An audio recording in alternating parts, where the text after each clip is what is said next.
ભારતીય કોસ્ટગાર્ડે ઉત્તર અરબી સમુદ્રમાંથી ડૂબી ગયેલા ભારતીય જહાજના 12 ક્રૂ સભ્યોને બચાવ્યા હતા, જેમાં ભારતીય કોસ્ટગાર્ડ અને પાકિસ્તાન મેરીટાઈમ સિક્યુરિટી એજન્સી એમ બંને દેશોના મેરીટાઈમ રેસ્ક્યુ કોઓર્ડિનેશન સેન્ટરોની સાથે સમગ્ર કામગીરી દરમિયાન સતત સંચાર જોવા મળ્યો હતો.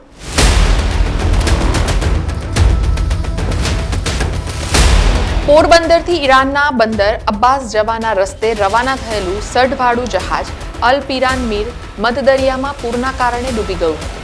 ભારતીય કોસ્ટગાર્ડના મેરીટાઈમ રેસ્ક્યુ કોઓર્ડિનેશન સેન્ટર મુંબઈને જહાજ ડૂબવા અંગેનો કોલ મળ્યો હતો, જેને લઈને ગાંધીનગરમાં ભારતીય કોસ્ટગાર્ડ પ્રાદેશિક મુખ્યાલય ઉત્તર પશ્ચિમને તાત્કાલિક ચેતવણી આપવામાં આવી હતી. જે બાદ ભારતીય કોસ્ટગાર્ડ જહાજ સાર્થકને તાત્કાલિક જાણ કરાયેલા સ્થળ પર વાળવામાં આવ્યું હતું.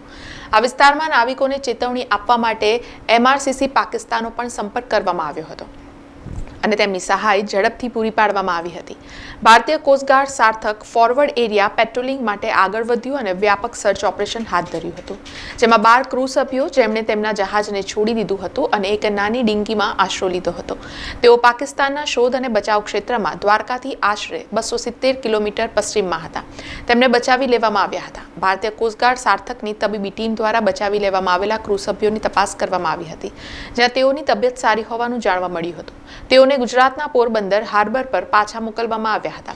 આ ભારતીય કોસ્ટગાર્ડે ફરી એક વખત સમુદ્રમાં નાગરિકોની રક્ષા કરવા માટે પોતાનું સમર્પણ દર્શાવ્યું હતું. સમાચારોના સતત અપડેટ માટે TNN ન્યૂઝને YouTube પર સબસ્ક્રાઇબ કરી બેલ આઇકોન પ્રેસ કરો અને અમારી સાથે જોડાયેલા રહો Facebook, Instagram અને Twitter ઉપર.